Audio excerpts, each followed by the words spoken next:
Good morning. This is Bonnie McFarland, and I'd like to welcome you to our State and Federal Programs Directors Meeting. We're going to let folks come in and start in just 1 minute. All right, so once again, welcome both our new people and veterans to our State and Federal Programs Directors Meeting. This is our first meeting of the year, so welcome. And we met with some of you last month who attended our institute that focused on fiscal and compliance requirements. So you'll be hearing some familiar things today. In addition to, just want to let you know, for those of you that are new, that in addition to our monthly meetings, we'll be providing more in-depth workshops on specific topics throughout the year. We have a very diverse audience that participates in our meetings, and many of you work with multiple different programs. And so our monthly meetings are designed to provide an overview on current topics across a range of programs, whereas our workshops are more focused and provide more detailed information. So as a result, these meetings, you'll often find we hear it feels like drinking from a fire hose sometimes. Because you're going to get a lot of information on specific topics, but not in detail. Those will come in workshops, or the other support we have are our amazing team. We have a team here who are here to answer questions, provide support and follow up for you on an individual basis. So please contact us. Our information is at the end of the slide on how to get to our office. You've met with many of them throughout the LCAP process, but we're all here to serve you. We have Adrienne Balcazar, Debbie Cano, Rachel Garcia, Jeannie Keith, Helen Choi, and Anita Lomali, all are part of our team. And in addition, Christine Young, our administrative assistant, is here to support you, and she often can field questions or get you to the right person. So we're here for you, so don't feel that this is your only venue. This is really to give you an update on things that are current. Because we usually don't have a lot of time for questions at these meetings, your questions and often require a significant amount of research. They usually aren't easy questions because they're legal in nature usually. So we follow up our meetings with a Q&A based on the questions that you put in the chat. So if you have questions, we'll be collecting those in the chat, and then subsequent to the meeting, we go through and pull out and give you written responses to those questions, which is what you need when you're dealing with compliance issues. Because our meetings are again, usually give brief information. As I mentioned, we have workshops. We have an upcoming workshop that you'll hear a little bit more about later. That's a training for trainers on school site councils and advisory committees.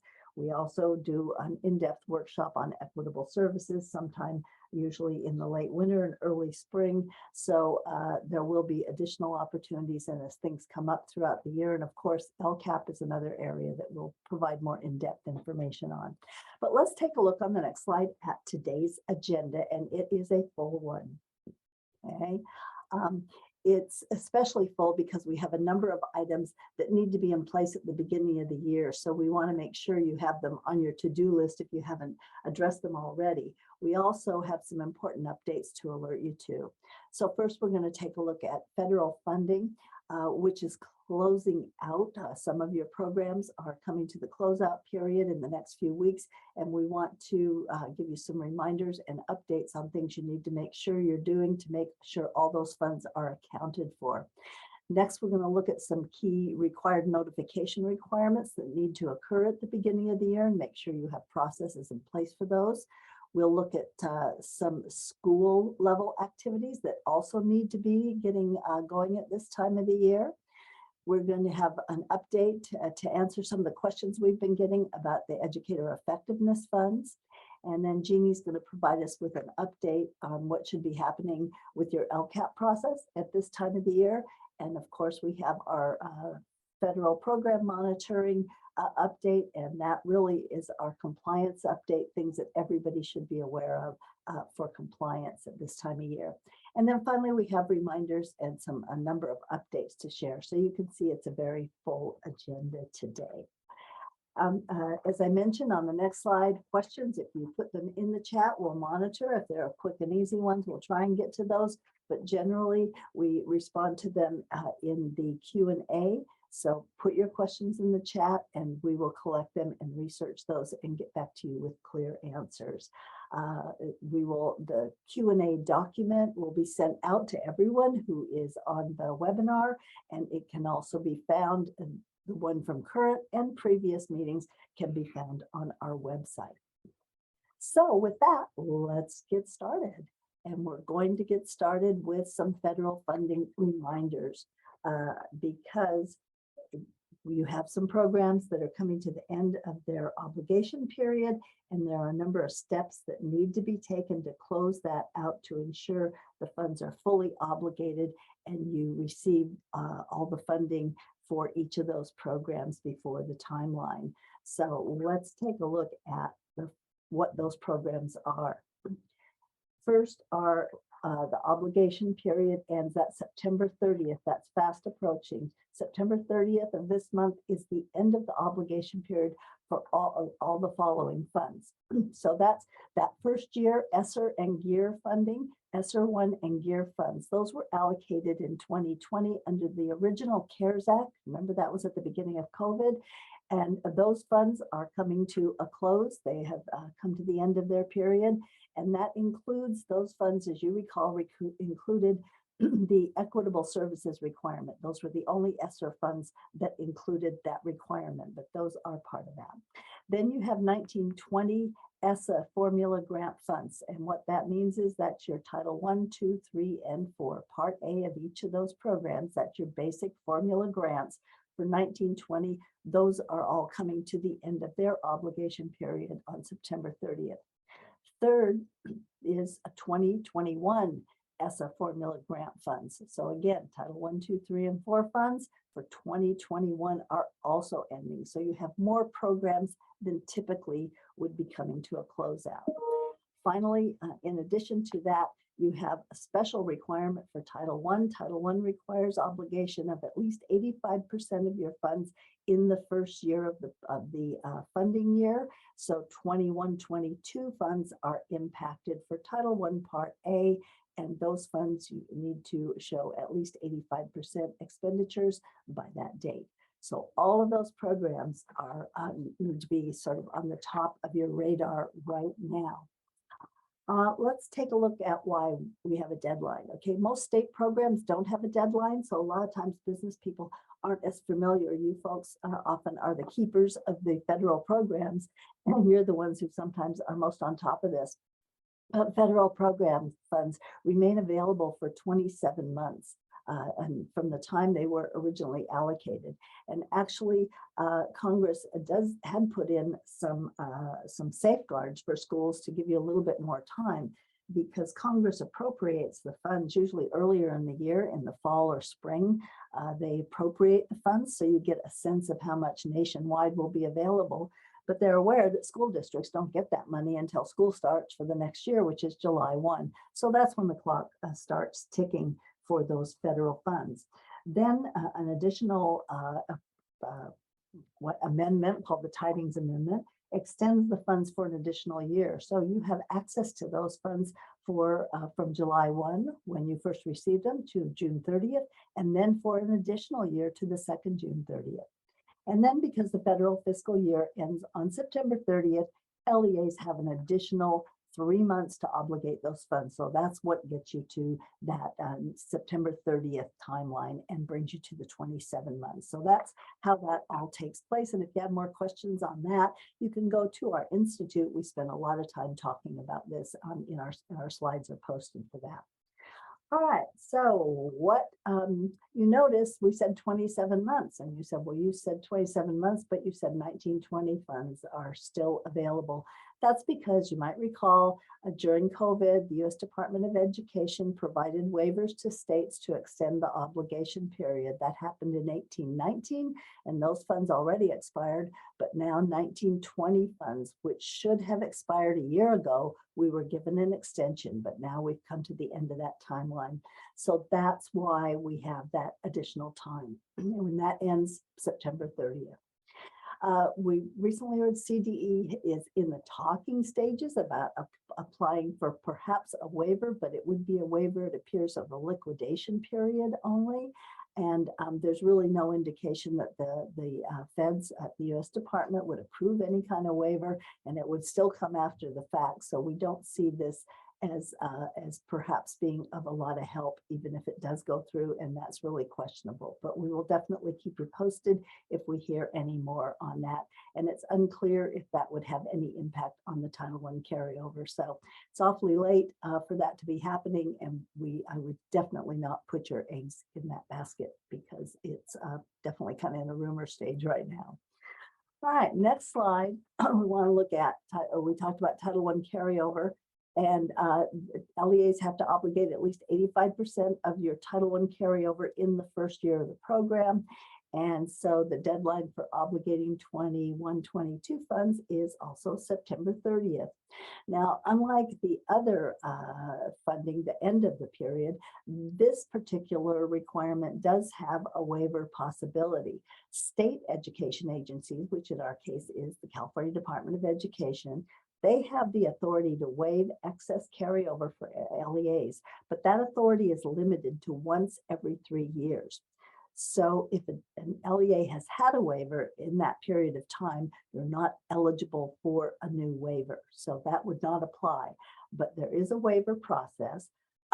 In the past, last couple years, because of COVID, the U.S. Department did waive the state's authority and allowed them to provide waivers more than once every 3 years. There is no such process in place this year. So that 85% requirement does apply. You can only carry over a maximum of 15%. So there, so if you had a waiver during that time and you're not eligible and you have excess carryover, the LEA will be billed for the excess amount. LEAs eligible for waivers, if you are eligible, that application is through the winter 2023 consolidated application submission. So it is really an after the fact approval of the waiver. So it's like fingers crossed that they approve it. Generally, you have to develop a plan to show how you're going to spend the money in a legally compliant manner within the timeline provided. So that's the process for the waiver. It's a box in the winter con app. All right, so let's we've been using this term obligation period. I'd just like to be clear on what that is. The obligation period is really the period of time that LEAs have to make binding obligations for the funds.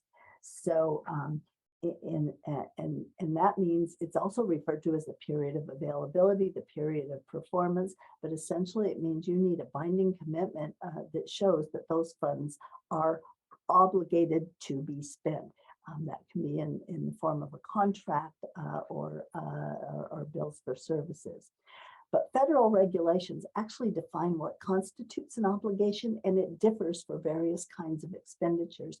It's in the Code of Federal Regulations, 34 CFR, which is often referred to as EDGAR, the Education Department General Administrative Regulations. And let's take a look on the next slide what that looks like. This is actually from the EDGAR document, and it lists various types of obligations. So as you're looking at your expenditures, you need to check and see what the obligation is, and then that could impact when it can be counted as an obligation. So you look at number at B, which is personnel services for your employees. So if it's an employee of the district, that obligation is made at the time the services are performed. So as you know, the paycheck usually comes after the service is performed for employees. So if they perform the service, you can count that even though the paycheck comes after the time that they provided the service.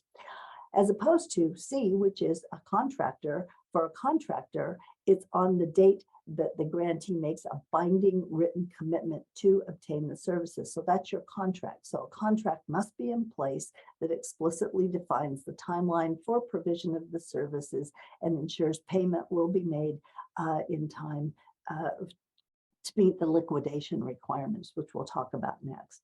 The other interesting one is travel. You know, you have to pay for travel. Not many people are traveling now, so it's not too relevant, but travel is paid for often ahead of time, but you cannot count it as an obligation until the travel is actually taken. So if you have any outstanding travel, it will not count if it's not taken before the 30th. So this is kind of a handy dandy checklist at this time of the year. We always remind people to take a look at it. All right, next term we used is liquidation. And we want to bring that up because there's been a change in the liquidation period that could be advantageous to LEAs. So once you've made that obligation, you have the commitment, you have the contract, or you have a contract for goods or services, it has to be liquidated within 120 days of the end of that obligation period. This is a change. Previously, it was a 90-day liquidation period. It was changed actually about a year ago, but the understanding was that applied only to the Essa, the Ed Relief Funds, but we received clarification from the Department of Education that the 120-day liquidation period does apply to all federal funds because it is in the Code of Federal Regulations, which applies to all your federal Essa funds. So that gives you a little bit more time. Essentially, liquidation means you pay the bill. Okay, the money goes out the door. So you've made a commitment. The services have to be rendered. Okay, because you can't pay for services not rendered. So you have to pay the bill within that timeline. Typically, that was the end of December. Now it takes you through the end of January, and that's calendar days, 120 calendar days. So that is maybe some new news for some folks. And next, let's look at something that I want to spend a little more time on because this is something we just learned is perhaps might be a problematic for some LEAs out there, and we want to make sure everyone's clear on this.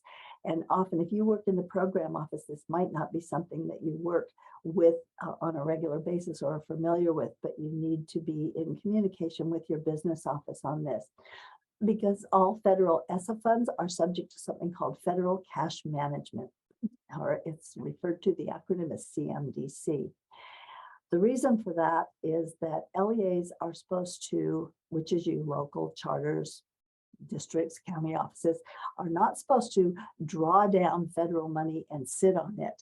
You're supposed to draw it down and spend it within a reasonable period of time because you cannot earn interest on federal funds. You have to pay back any interest you earn. So you can't just get the money, put it in an account. So now the U.S. Department of Education several years ago required California to institute this system because they found that districts were drawing down money and sitting on it instead of spending it. So now CDE initially releases 25% of your grant. Okay, as soon as when the grant comes out, unless you have carryover from the prior year, they'll release 25% of the grant. And then subsequent to that, LEAs are required to report in Cmdc what their current cash balances are. And if that cash balance doesn't show that they're expending at least 25% of their funds per quarter, they will not receive an apportionment in the next allocation.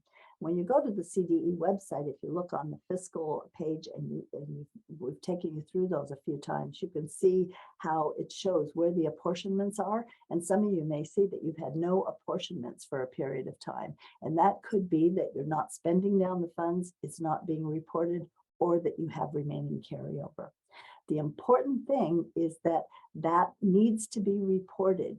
Sometimes you in the program office say, yeah, we're spending all our money, all these great things are happening, and the business office isn't reporting it to CDE, so they don't recognize it as being spent. The problem is when you come to the end of the grant period, as we do now, if 100% of the total allocation is not reported in Cmdc by the end of that obligation period, they can't give you the money that was sitting there that was supposed to be allocated to you. It's going to have to be returned to the federal treasury. Okay?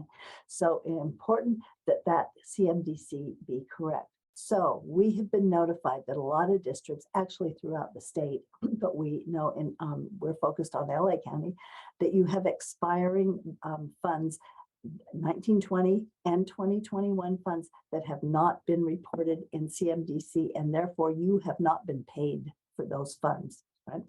The final CMDC reporting period for those 2019-20 and 2021 funds that are ending is October 10th through 31st. So you have to obligate them by September 30th, but you have that period of time to report them in the cash management system to allow CDE to release those funds for you. We received a spreadsheet from CDE listing all the cash balances for LEAs, and it indicates for each program year, so 1920 and 2021, for each title program, there's a listing of LEAs that have remaining cash balances. And there are some folks out there with remaining 1920 funds that are going to expire that they will not be reimbursed for if they don't get that reported. So at the end, after this meeting, we're going to be sending out that list to you so you can check and see if you have remaining cash balances, and if that's either accurate, that those funds aren't spent, or if it's just that they have been obligated or expended, but you haven't reported them in CMDC, and you need to talk to the department and make sure you get that reported. This is the link for the CMDC webpage, which gives you information about dates and such. So we'll get that out to you. Look for it in the email shortly after this meeting. All right, a couple of reminders. We previously mentioned the impact of federal transferability on reporting expenditures and what needs to happen at the local level, but just want to give you a reminder because it's particularly important now. So as you recall, federal Title II and IV funds can be transferred between those two programs or into Title I or III. Just a reminder, that occurs in the first year of the grant. So it could be a couple years ago this happened, or if it's 1920 funds. The first year of the grant, you could transfer funds into those programs. However, and that's reported in the Con App, you indicate the first year, yes, we're transferring funds. However, the funds have to be transferred at the local level. Just telling CDE that you're transferring them doesn't do the physical transfer of the money. So once those funds come to the district, your business office has to ensure they go into the correct account so they're accounted for in the right program. So if you're transferring 50% of your Title II funds into Title I, those funds need to be transferred into that account. So when you operate programs, write purchase orders or expend funds, it's put into the right account and the funds are actually there to cover it. So you need to make sure that those transfers are done so they align with program expenditures. All right, so just a reminder on that. Also, a couple places to get some support and assistance. If your business office submits your CMDC reports and they're not sure next month, they want someone to verify, like, if I got it all, is this coming through right? Contact the CAR CDE email, send an email and ask them, and they will get it to the correct program office to assist you in that. You can also go directly, if you're working directly with a fiscal person up there, go to them, but this is a one-stop shop.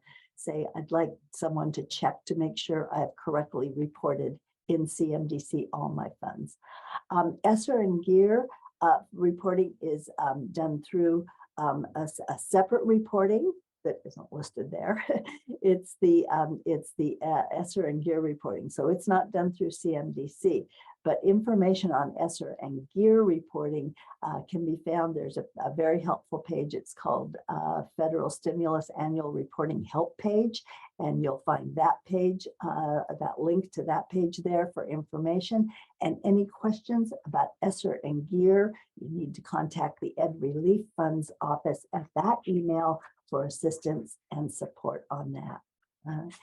All right, so a lot there, but a lot of reminders, but important to get those funds accounted for and obligated. We know this has been an issue this year. We did hear from all kinds of people.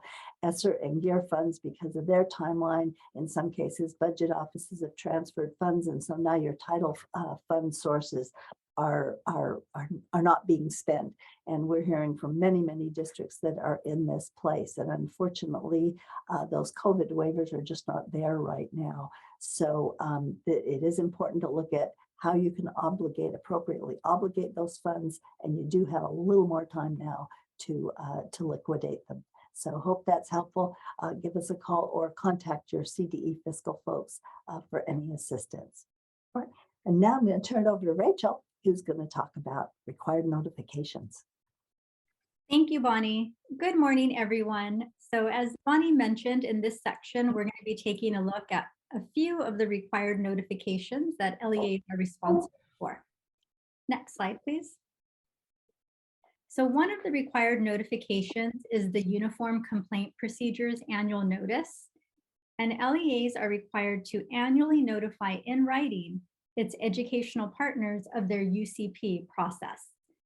And so this includes notifying students, employees, parents or guardians, district and school advisory committees, such as your ELACs, school site councils, DLACs, and any other advisory committees. Also private school officials, and then any other interested parties. On the slide, you can see a screenshot of a CDE sample UCP annual notice, as well as a link to the CDE sample. And so LEAs are not required to use this particular sample. However, it's important to note that the CDE sample includes all of the required language and components that must be included in the annual notice. So if you don't use this sample notice, you'll need to ensure that all of the required language and the components are included. One required component that the annual notice must include is the title of the position responsible for processing complaints, as well as the name and contact information of that person. And this should be the same information that's included in the LEA's UCP policies and procedures. Additionally, it's important to note that the annual notice is monitored through the FPM process, specifically item 2 in the UCP program instrument. Next slide, please. So the next required notification that we wanted to take a look at is the parent's right to know letter. And so this notification is required for LEAs receiving Title I Part A funds. So each LEA receiving Title I Part A funds must notify the parents of each student attending a school that receives Title I Part A funds that the parents may request, and the district will provide upon request and in a timely manner the professional qualifications of the student's classroom teachers. This notice must be sent at the beginning of each school year. And we've also included a link to a CDE sample parents' right to know letter that LEAs may use to meet this requirement. And this notification is also monitored through the FPM process, and it's monitored in 2 programs: compensatory education, item 8, and also in supporting effective instruction, item 13. Next slide, please. The 4-week letter is another notification that's required under Title I Part A. So federal law requires that parents be notified when their child has been taught for 4 or more consecutive weeks by a teacher who has not met state certification or licensure requirements at the grade level and subject area in which the teacher has been assigned. And so on the slide, you can see a screenshot of a CDE sample 4-week letter. And again, we've also included a link to the CDE sample for your reference. Next slide, please. So this chart highlights the criteria for determining if the 4-week letter is triggered. As you can see in the chart, if the teacher holds a clear life, level 1, level 2, intern, supplementary subject matter authorization, or preliminary credential in the grade levels and subject areas in which the teacher is providing instruction, then the 4-week letter is not triggered. However, the 4-week letter is triggered with ineffective and out-of-field teacher status, as well as emergency substitute documents. And you can see the specific certifications or permits that fall under each of those categories. This is also aligned to the updated definitions for ineffective and out-of-field teachers approved by the State Board of Education in November of 2019. And you can find additional information on the updated definitions at the link provided on the slide. And then again, the 4-week letter is also monitored through the FPM process in both compensatory education, item 8, and also supporting effective instruction, item 13. So the same items as the parents' right to know letter. Next slide, please. So another notice that we'd like to highlight is that regarding the educational rights of children and youth experiencing homelessness. LEAs are required to ensure that public notice of the educational rights of children and youth experiencing homelessness is disseminated at locations frequented by parents or guardians of homeless children and youth and unaccompanied youth. And so this would include locations such as schools, shelters, public libraries, and soup kitchens, for example. The CDE has posters that are translated into various languages outlining the educational rights of children and youth experiencing homelessness that LEAs can download. And so on the slide, you can see a screenshot of the CDE poster, as well as a link to the poster is also included on the slide. And the CDE also has created a guidance document for disseminating educational rights, and it provides some best practices and strategies to consider. And again, we've included the link to that guidance document. It's also important to note that LEAs must inform school personnel, service providers, advocates working with homeless families, and parents or guardians of homeless children and youth of the duties of the LEA liaison. And additionally, the list of liaisons in the LEA and their contact information must be posted on the LEA's website, along with specific information on homelessness, including information on the educational rights and resources available to persons experiencing homelessness. The public notice regarding the educational rights of homeless children and youth, and the notice regarding the LEA liaison's duties, including the posting requirement, is also monitored through the FPM process. And this is monitored in the Homeless Education Program instrument. And that concludes this section. So now I will turn it over to Helen. Thank you, Rachel. Good morning, everyone. This is the Title I annual meeting section in which all schools receiving Title I Part A funds are required to convene for the parents of participating children. The purpose of the Title I annual meeting is to inform parents and family members about the Title I program and the requirements. There are two types of Title I school programs. There is the Targeted Assistance Model, School Model, and the School-Wide Program Model. The Targeted Assistance Model is the default program for Title I schools, and the services must be supplemental to what is being provided to all students at the school. Additionally, in the Targeted Assistance School Program, services are provided to eligible students based on multiple objective and academically related criteria. And in both Targeted Assistance School and School-Wide programs, all activities, strategies, and interventions must be evidence-based. As stated previously, both school-wide programs and targeted assistance schools with Title I Part A funds are required to convene an annual meeting at a convenient time to which all parents of participating children must be invited and encouraged to attend. The meeting is to inform parents of their school's participation under Title I Part A and to explain the requirements of the Title I Part A and the right of the parents to be involved.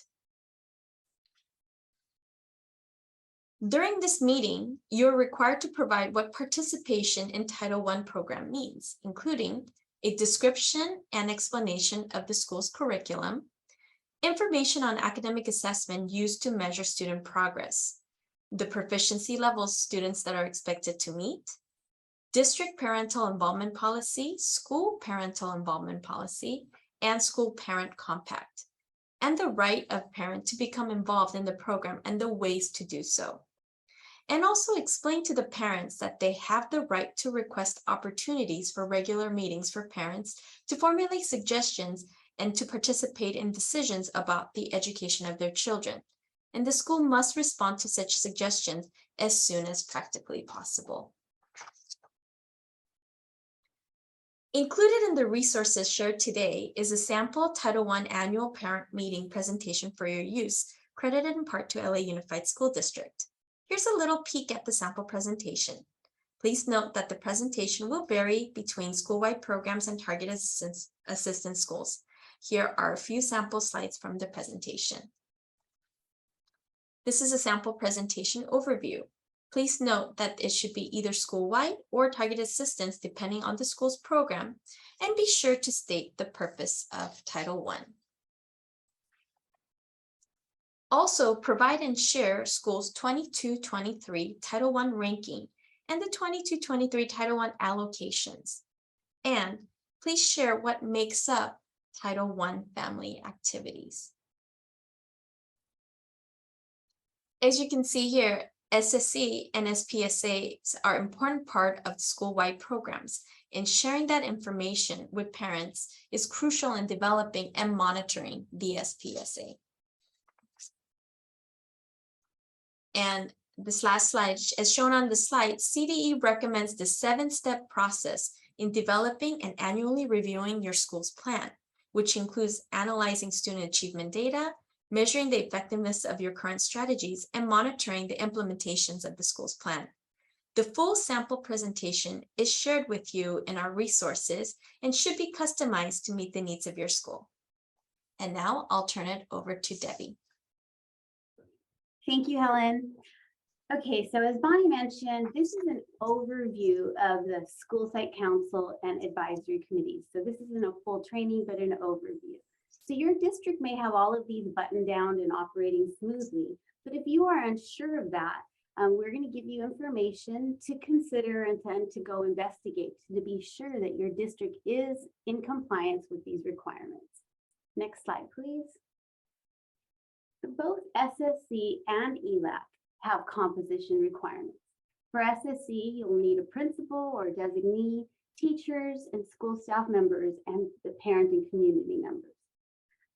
Per statute, an ELAC must be established in the school when the school has 21 or more English learners. The ELAC must be composed of members who are parents of current EL students that are equal to or greater than the percentage of English learners at the school site. And I just want to note that schools with low enrollment of the English learners, lower than 21, must ensure they're watching for students who enroll, because the moment that 21st student enrolls, you will be required to convene an ELAC. That doesn't mean you wait until next year. Then at that point, 21 students triggers the requirement for an ELAC. Next slide, please. So the responsibilities of the groups. Each group is formed to carry out specific duties. The SSC is to develop and review and update the SPSA. The ELAC is formed to give a voice to parents of English learners, and annually they must address 4 required topics in their meetings.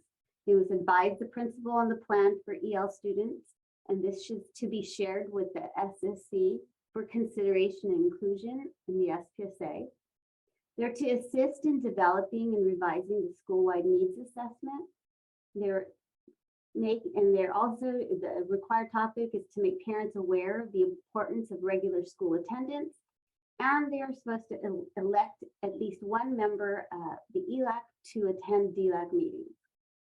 So consider, what do the members need to be able to understand the content of the meetings and to be able to participate in an authentic way? So consider how you build the capacity of your members and of your principals to work with the councils and the committees. Next slide, please. So training for SSC members is necessary to ensure members understand their roles and responsibilities. This training needs to ensure the members understand their legal obligations and the requirements outlined in Education Code for School Site Council. The purpose of these groups is to give parents an opportunity to assist in the education of their children. So members will need training on requirement for holding public meetings. They will need to understand the requirements that dictate the timeline for the agenda, the development and posting of the agenda, and the use of Robert's Rules of Order or other meeting protocols to conduct the meeting. For members to actively participate, they will also need to have a foundational understanding of the programs and services that are currently offered at the school site, the fiscal and human resources that are currently available, and the academic achievement results of the students participating in the program, and then what options are and are not available. So other training topics that might support building that capacity would be training on bylaws and meeting procedures, what Title I program is and the requirements for school-wide program, the purpose and use of state and federal program funds, how to analyze student achievement data, and then evidence-based instructional practices and monitoring implementation and evaluation of the effectiveness of a plan or a strategy. So the training topics really would depend on the needs of your school site council. So as a district leader, consider which topics and how these trainings are essential and timely to meet the needs of your school or your schools. How will you help them fulfill their legal obligations? Okay, next slide. So now we're going to discuss the district advisory committees. Next slide, please. So DLAC is a required district level committee, and it's the District English Learner Advisory Committee. And the DLAC is required when the school district have more than 50 English learners. And the DLAC must be composed of a majority of parents of English learners. So each school site that has a school level ELAC will send a member to the DLAC, and the DLAC is comprised of school level ELAC members who have been elected to serve on the DLAC. And like the ELAC, the DLAC has specific responsibilities. The DLAC's responsibilities are to advise the local governing board on the tasks listed here. The DLAC will also need training to fulfill these responsibilities. Some of the topics are similar to the ELAC, but at the district level, such as the goals, objectives, and the plan for programs and services for English learners, which at the district level are the EL Master Plan and Needs Assessment. Also, if the DLAC serves as the EL PAC for the purpose of the LCAP development process, the committee must then carry out the responsibilities of both DLAC and the EL PAC. Next slide, please. So EdCode requires that LEAs present an LCAP as part of the LCAP process to a parent advisory committee or PAC. And this group will include parents of English learners, of foster youth, and low-income students. And every LEA is required to convene a parent advisory committee or PAC. For LEAs that have at least 15% English learners and at least 50 pupils who are English learners, they must additionally convene and present the LCAP to English Learner Parent Advisory Committee. Now, again, there is no requirement that you establish a separate parent committee for this. We find that many districts use their DLAC to serve this, to fulfill this responsibility in addition to their DLAC responsibilities. So it should be very clear, though, that you understand an LEA must have a PAC and an EL PAC, which are two separate committees, and in order to meet the LCAP requirements. So it is advisable to provide training to build capacity of your members. Offering such training will serve to benefit the district and the site committees.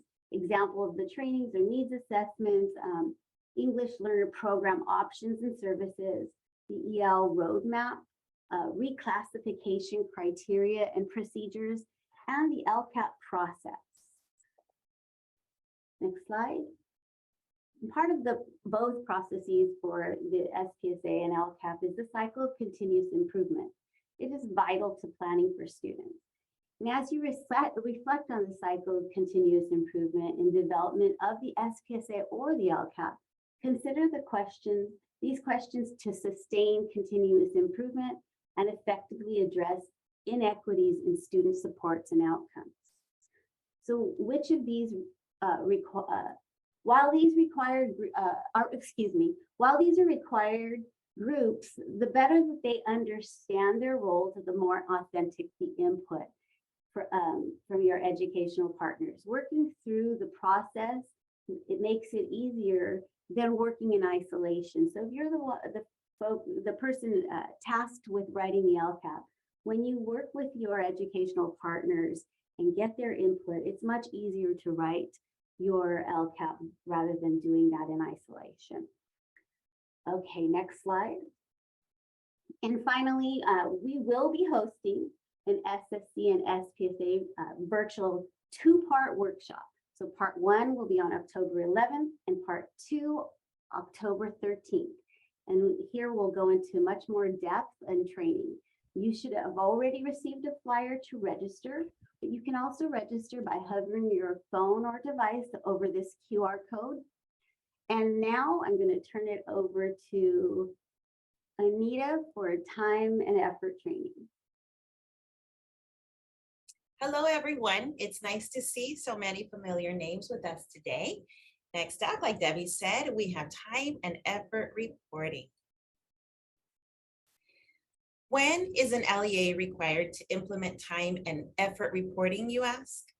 Whenever personnel are compensated in salary or wages with federal award monies, such as Title I, Title III, Essa, IDEA, Migrant Ed, etc., time and effort documentation that accurately reflects the work performed by the employee must be collected, reviewed, and kept. The Code of Federal Regulations listed on this slide establish uniform administrative requirements that must be met in order to meet compliance and to ensure that the retention of the LEA's federal award. No matter how little or how much, all employees who are paid with federal grant award money in whole or part must report time and effort. The beginning of a new school year offers an opportunity for LEAs to take inventory of their written policies and procedures regarding time and effort reporting. These written policies and procedures should include information on why time and effort reports are required, what could happen if time and effort reports are not completed accurately, which positions and personnel complete the time and effort reports and how often, which form is used, when the form is submitted, and to whom. An LEA must use the same time and effort reporting procedures for all of its federal grants. Please note that an LEA's written policies and procedures will be requested during an FPM review or audit. Personnel may also be interviewed during an FPM review and ask questions about the process. So whether it's through the onboarding process at your LEA, at an annual staff meeting, via an LEA memo or a recorded video, train all staff who will have a part in time and effort reporting process. This definitely includes all staff who are paid by a single or multiple cost objective. But also consider any other employee who would benefit from knowing about the policies and procedures, such as program coordinators, principals, administrative assistants, and business personnel. Be sure to include personnel who are part of the LEA's internal controls, such as the designated personnel who are responsible for reviewing the submitted time and effort reports and making all necessary adjustments so that the final amount charged to the federal award is accurate, allowable, and properly allocated. I like to think of this as your AAA insurance requirement. By ensuring compliance of these uniform administrative requirements at the onset and making sure that all implicated personnel are trained, you can be confident that your LEA will have more time to direct energies to meet the mission of the grant programs and prepare for less stressful federal program monitoring reviews and audits. Some agenda considerations. During the LEA's training for time and effort reporting, ensure that personnel control documents are up to date so that federally funded employees and supervisors know which form they will be completing throughout the year and how often. Multi-funded employees will complete and submit a PAR form each month, also known as a personnel activity report. Employees paid from a single cost objective will submit a semi-annual certification form twice a year. By the end of the LEA's training, employees should feel confident understanding the LEA's written policies and procedures. Employees should know processes such as, where will they obtain the reporting form? Will someone from the district office email them a form at the end of the month, or will the forms be available on the LEA's website or internal form library? On which date of the month are the forms due? To whom will the employee submit the form? Do site administrators sign the form, or does the employee submit it to a program coordinator at the district office?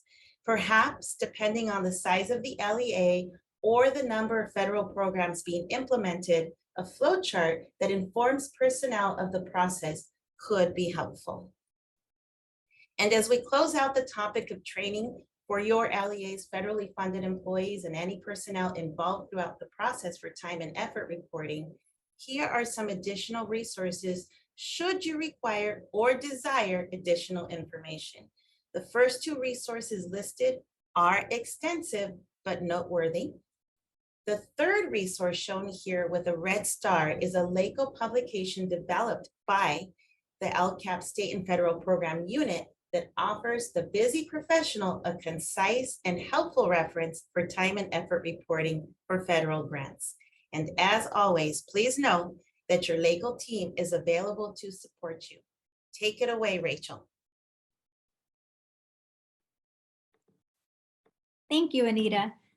So in this next section, we just have a few updates and reminders regarding the Educator Effectiveness Funds. Next slide, please. So there were a few updates made to the Educator Effectiveness Funds requirements through AB 181. And the first update is that the deadline to present and approve a plan has changed from December 30th, 2021 to March 31st, 2023. Now, most LEAs presented and approved their plan by the original deadline.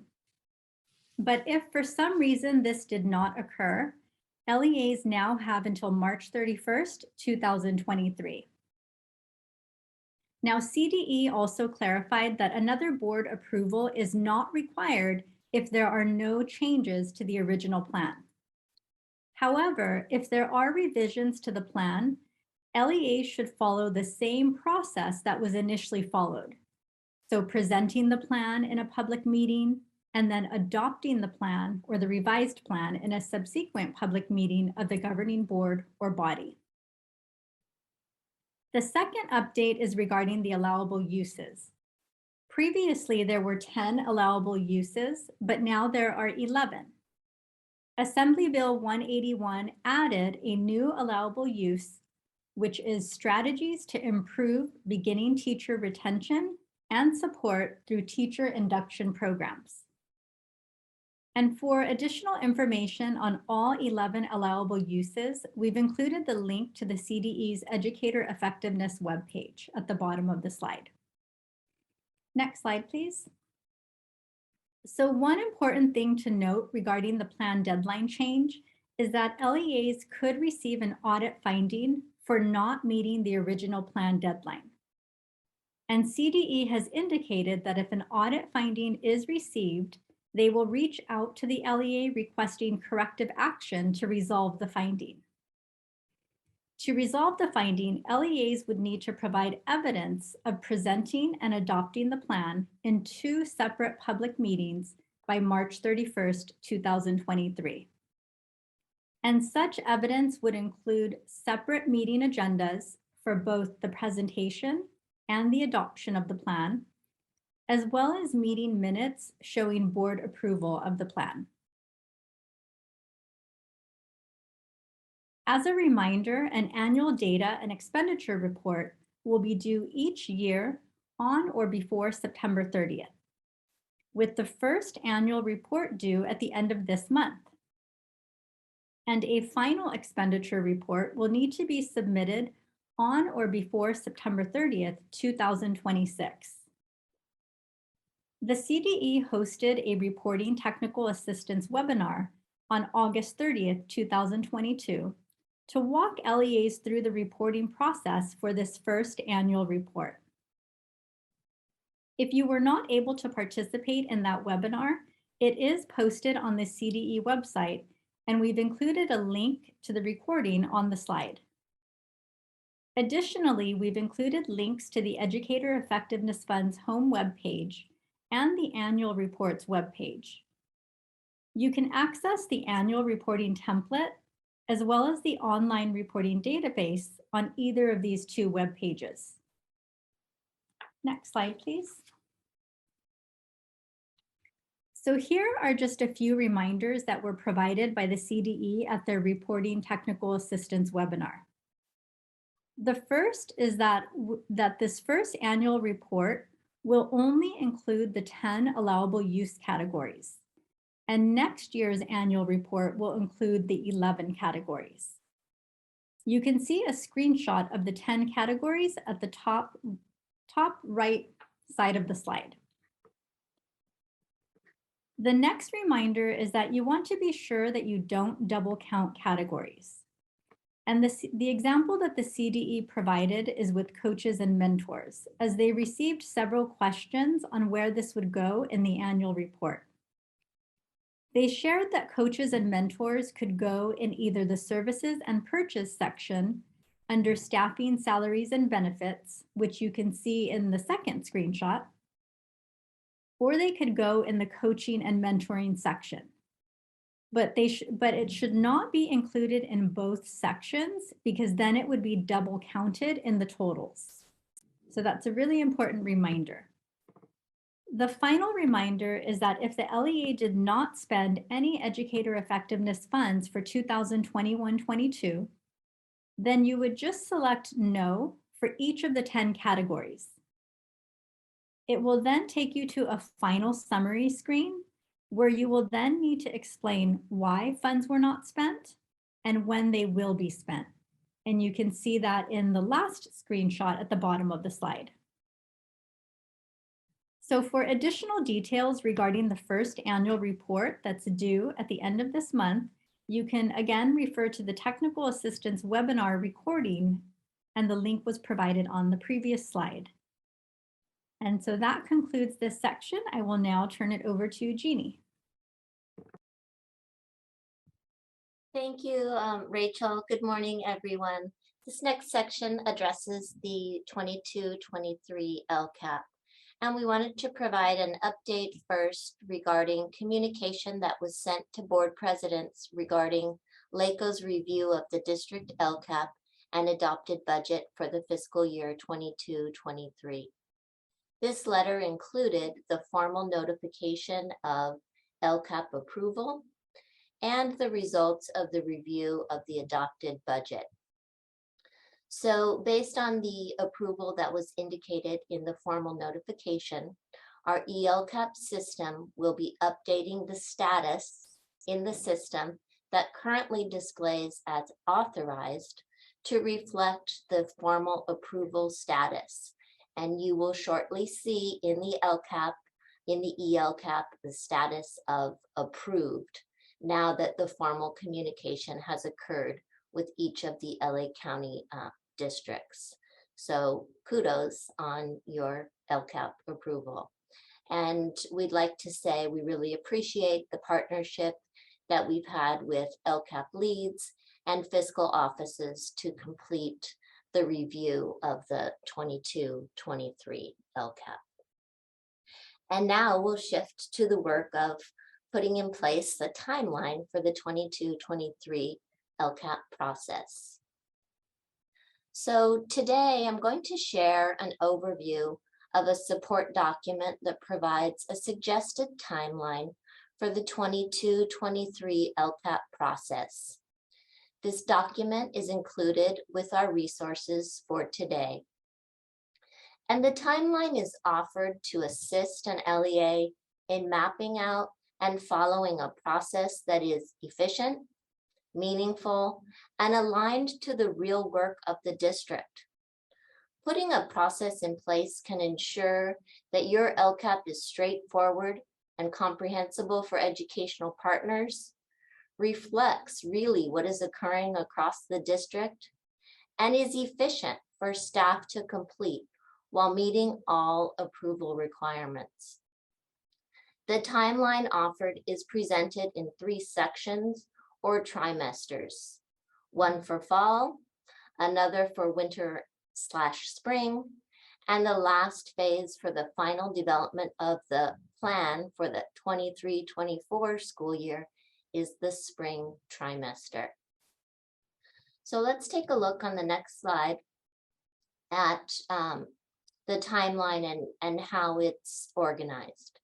So the timeline is offered, as I said, to assist the LEA to organize and operationalize their process in 3 key phases, which are interdependent and occur over the course of the school year. First, in the fall, LEAs begin annual implementation of their actions, monitoring expenditures, and monitoring multiple data results to determine effectiveness. Second, in the winter and early spring, LEAs engage in a goal analysis for each of their LCAP goals. And 3, in the spring, LEAs use their analysis, including input from educational partners, to inform the development of their plan for the next year. Intentionally, the timeline sections in each phase mirror the categories included in the LCAP. Each phase in the timeline identifies processes that address actions, expenditures, and effectiveness, and how engaging educational partners and the governing board occurs. Additionally, the timeline offers a considerations and reflections section where questions are provided to assist an LEA's leadership team and cabinet to outline a meaningful and transparent LCAP process.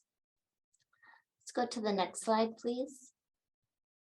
Today, we will look at the items included in the fall phase of the timeline. The first item addresses implementation. Here, LEAs identify staff who are responsible for support and oversight of specific actions in the LCAP goals. These staff can collect implementation data so the LEA can share what is being implemented across their school sites. The timeline suggests collecting the information to align with the goal analysis implementation prompts, which requires LEAs to report overall implementation of actions, successes and challenges with implementation, and reporting how any actions are implemented differently from what is planned. Next, budget oversight is addressed. Oversight of expenditures is essential. So as an LEA monitors and shares what is occurring, there will be alignment between expenditures and implementation. In the fall, LEAs can identify fiscal staff to track and report estimated actuals and a process to work with program staff to describe expenditures for actions, including identifying and describing where there are differences between what was planned and what is being implemented. This oversight aligns with the second prompt in the goal analysis. Additionally, the third item addresses oversight for progress monitoring, so staff can share results and determine effectiveness for each LCAP goals as required in prompt 3 of the goal analysis. This includes identifying how the LEA will monitor implementation and progress toward LCAP goals. LEAs can identify staff responsible for collecting and sharing multiple sources of data, including survey data, and how educational partners will provide input about the impact of actions and expenditures to address the LEA's needs. As noted, each of these items is intentionally aligned to the goal analysis prompts. Identifying the staff and processes is key to providing transparency so the local community can engage in a meaningful goal analysis later in the year. The last starred item on the slide suggests maintaining a system to keep this information collected from those that are closest to the work so that it can be used to inform the goal analysis. And let's go to the next slide. As LEAs are mapping out their LCAP process, the timeline also reminds that the local indicators and the LCAP are presented together when the plan is adopted by the board in June. So this date should be established now so LEAs can ensure their process fully engages their educational partners and their board through their process for implementation, goal analysis, and plan development. And on the next slide, we'll look at the last two sections that are addressed in the fall. And here, the fall Engaging Educational Partners section suggests establishing the two required advisory committees, the Parent Advisory Committee and the English Learner Parent Advisory Committee, and sharing the LCAP plan and timeline with each of these committees. Additionally, included this fall is a process for sharing the LCAP with district personnel and school sites to ensure that parents, staff, and students understand the plan and how it supports their schools and students, as well as what increased or improved services are planned to address the unique needs, conditions, and circumstances of their English learners, foster youth, and low-income pupils in the current school year. Additionally, the timelines includes a section for board updates, which includes keeping the board informed about the 22-23 goals and suggests in the fall sharing the system for monitoring implementation, expenditures, measuring results, and how the LEA plans to engage the educational partners. And then finally, the last section, which is displayed for the fall and is included in each phase of the timeline, is the considerations and reflections. And here, this section provides questions to assist the LEA leadership to address the items that are included in the timeline. So here you can see one of the questions is monitoring and evaluating the implementation of actions distributed among many, or is it the responsibility of a few? These are questions we encourage you to share with your LEA leadership as you're developing your timeline. We will address the winter and spring sections at upcoming meetings and LCAP trainings. And next on the agenda, I'm going to turn it over to Debbie, who will address federal program monitoring. Thank you, Jeannie. So I'm filling in for Adrian today, and I'm going to be giving you updates on federal program monitoring, FPM. Next slide. Oh, wait, sorry. As you start the new year, it's important to know what is required when implementing your federal program. So some key points to remember as we go through this is that federal program monitoring is a process, not an event.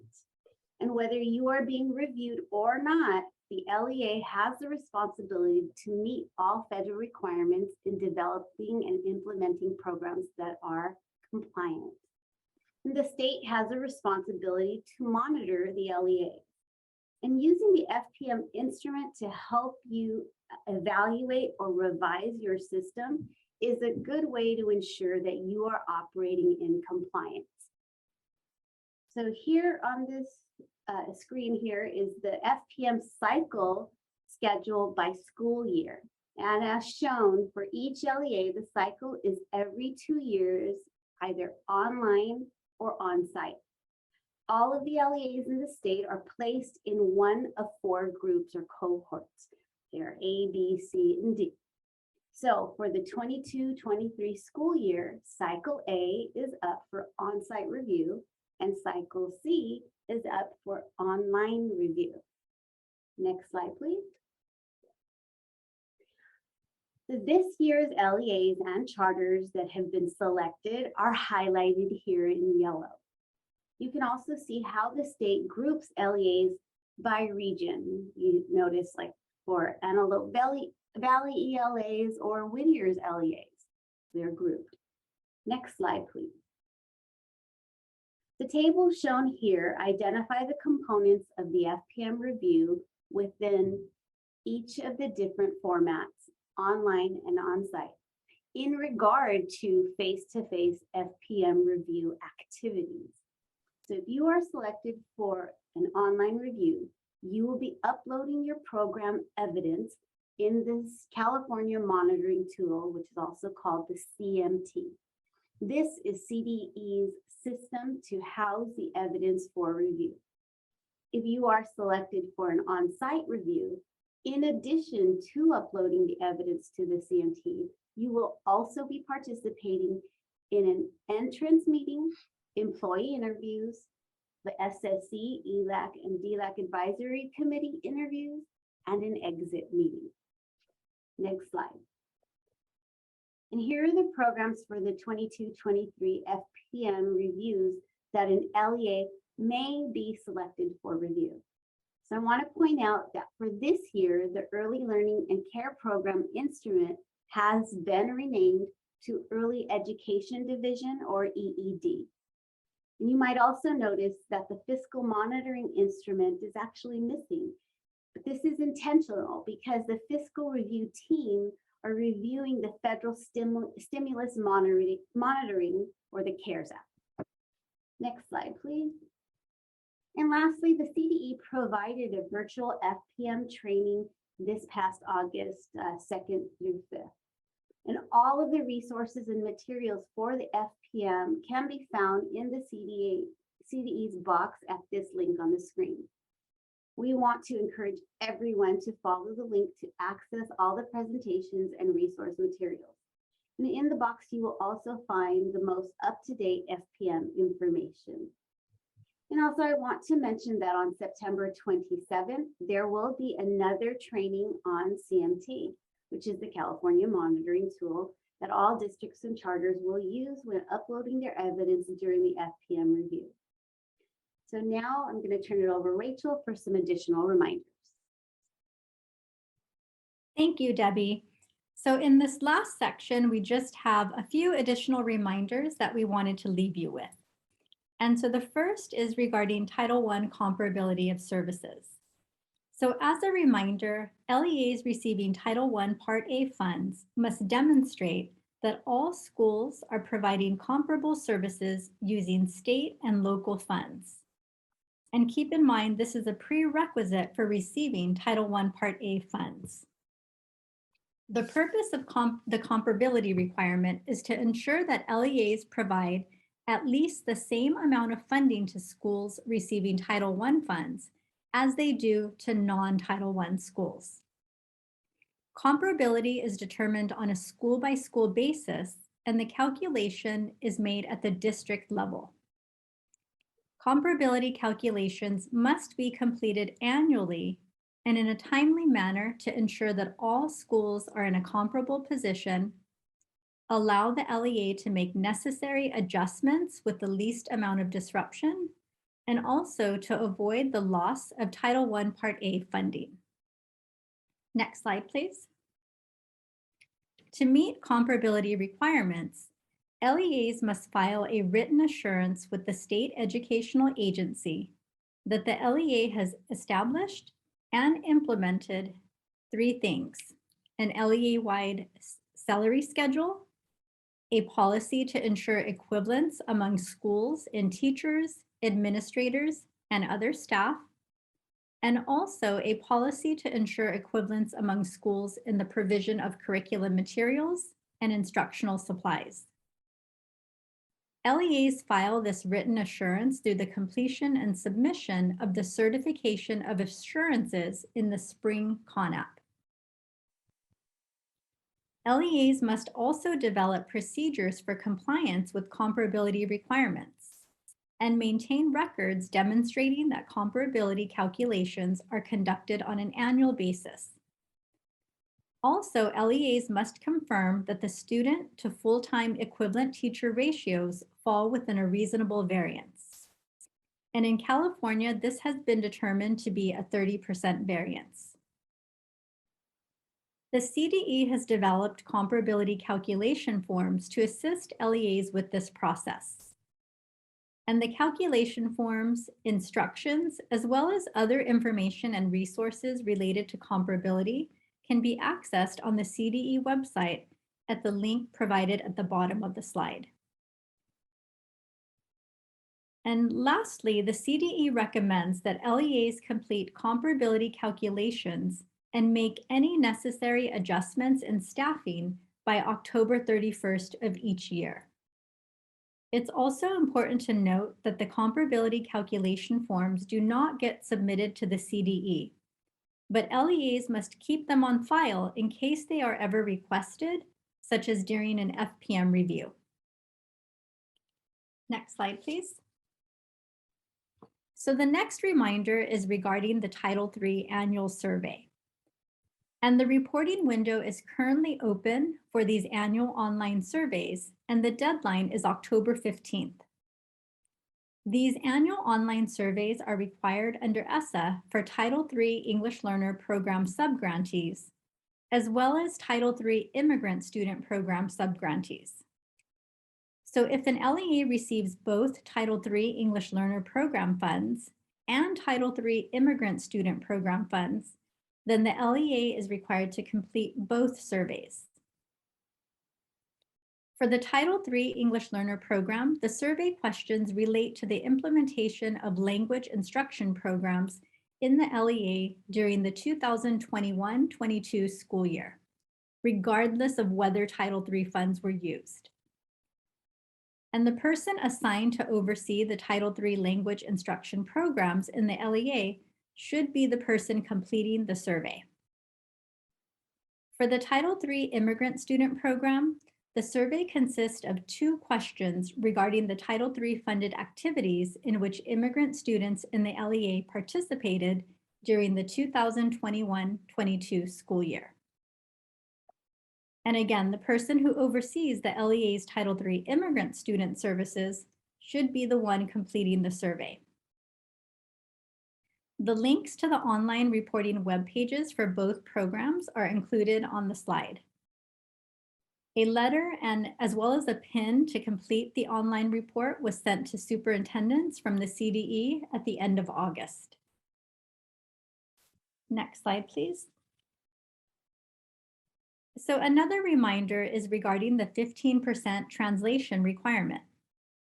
So per Education Code 48985, when 15% or more of students enrolled in a public school speak a single primary language other than English, as determined by language census data from the previous year, then all notices, reports, statements, and records sent to the parent or guardian of such students must be written in English and the primary language. So in case you weren't aware, there is a report available on DataQuest that LEAs can access to determine which schools meet that 15% translation requirement. And we've included a few screenshots of the steps to access this report on DataQuest. So first you would select the level and subject, which would be district, and then the subject would be English learner data. Next, you would enter the specific year and then the name of the district. On the next screen, you'll select the report titled Language Groups by School Determined to Meet 15% and Above Translation Need. And then this will generate the list of schools that meet that 15% translation requirement. Next, we wanted to provide a reminder regarding several required web postings. So this chart highlights some of the required web postings and is by no means inclusive of all federal or state posting requirements.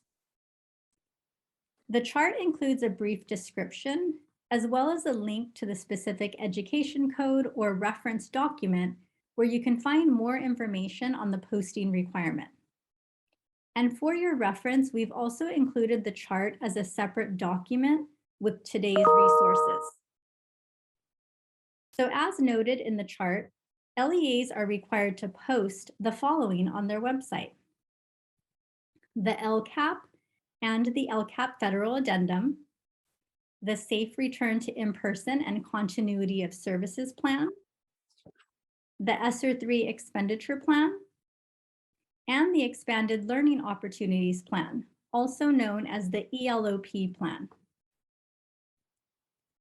So one important thing to note regarding the Safe Return to In-Person and Continuity of Services Plan is that LEAs are required to review and, as appropriate, revise the plan at least every 6 months until September 30th, 2023. LEAs must also seek public input and take this input into account when making revisions and when determining if revisions are necessary. And any revisions to this plan must be publicly posted on the LEA's website. So LEAs are also required to post information related to the LEA liaison for homeless children and youth and unaccompanied youth. This includes a list of the liaisons in the LEA and their contact information, as well as specific information on homelessness, including information regarding the educational rights and resources available to persons experiencing homelessness. The Sex Equity in Education Act requires LEAs to post Title IX information in a prominent and conspicuous location on their website. And this includes the name and contact information of the Title IX coordinator, the rights of students and the public, and the responsibilities of the public school, school district, county office of education, or charter school under Title IX, and also how to file a complaint under Title IX. Next slide, please. So the required web postings on this slide have to do with bullying and harassment prevention under Education Code 234.6b. So beginning with the 2020-21 school year, there are a number of items that LEAs were required to ensure are readily accessible in a prominent location on the LEA's website. And the information must be easily accessible to parents or guardians and pupils. And as you can see on the slide, there are a number of items that must be posted, such as the LEA's policy on suicide prevention, the LEA's written policy on sexual harassment as it pertains to pupils, and the LEA's anti-cyberbullying procedures just to name a few of those items. It's important to note that the web posting requirements for the items listed on this slide are monitored through the FPM process in the Education Equity Program instrument. And again, this chart just highlights some of the required web postings and is by no means inclusive of all federal or state posting requirements. And so now I will turn it over to Bonnie for one additional update. Thanks, Rachel. We just wanted to provide a brief update on the Arts Music Instructional Materials Discretionary Block Grant because we're getting a number of questions on this. And I have to let you know there's very limited information out on this. And as you're going to see, a lot of things are sort of in process. Just a reminder on some of these programs, because I know this is the group that is on top of everything. And sometimes you're looking, and which is commendable, to be ready to fulfill whatever requirements are out there. And you're sometimes ahead of CDE. And that's because when the legislation is put in place initially, if you look at legislation often, you read it and you're kind of, what does that mean? Well, that's the place CDE is in, and they have to come up with processes that meet all potential audit requirements, legal requirements, and make sure they've put all those in place. So you'll find that there is often a time lag between legislation that you hear of and program information coming out. So that's kind of where we are with this program, but we do have a few updates to share.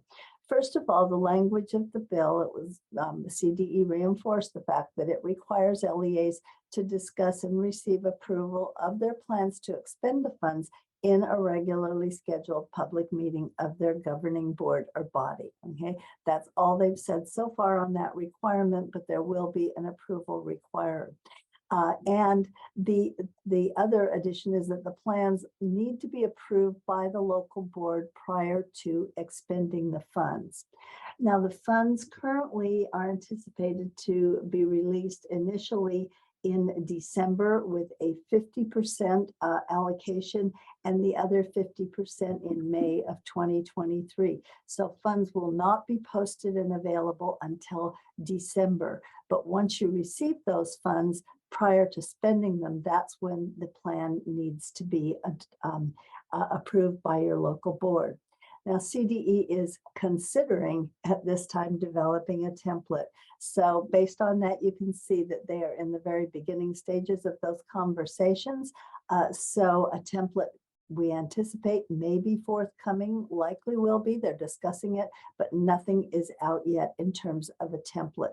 So you just need to look at the general needs and start planning in a general way, but the template will guide your plan development. They did indicate that they will be providing additional guidance in a webinar, and that will be held when it gets closer to that timeline for allocating the funds, which sounds like probably perhaps is sometime in November. There's currently not a website posted for that, but as soon as we get additional information, we will definitely update you on that because I know it's on the top of your agenda. All right, so just wanted to share what we know and what we don't know on that program. So next, our next meeting will be on October 27th, and we will have additional updates at that time.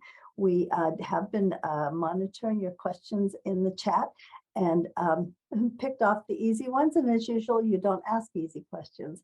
So we are going to go back to the drawing board and look at your questions and make sure we get you clear, documented responses that are accurate and support your work. So that Q&A, we will go to work and get that out to you as soon as possible. As